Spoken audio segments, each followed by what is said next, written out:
രാഹുൽ മാങ്കൂട്ടത്തിലെ വിഷയം യുഡിഎഫിന്റെ ദശാസന്ധിയിലേക്കാക്കിയല്ലേ? ഏതാ ഈ രാഹുൽ മാങ്കൂട്ടത്തിലെ വിഷയം ശബരിമല മറയ്ക്കാൻ നിങ്ങൾ 1000 വട്ടം നിങ്ങൾ എന്ത് കൊണ്ടുവന്നാലും അത് ഏശില്ല.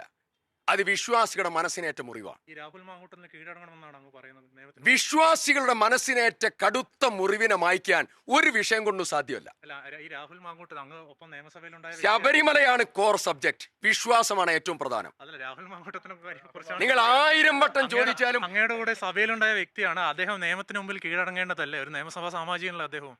കൈപ്പത്തി ചിഹ്നത്തിൽ മത്സരിച്ച് വിജയിച്ച ആളല്ലേ രാഹുൽ മാങ്കൂട്ടം?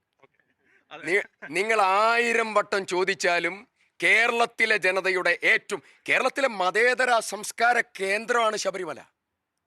അർത്തുങ്കൽ പള്ളി, എരുമേലി പള്ളി, 18ഓളം വരുന്ന വലിയ മലകളുടെ ഇടയിൽ അയ്യപ്പൻ നിൽക്കുക, അവിടെ കുടികൊള്ളുക.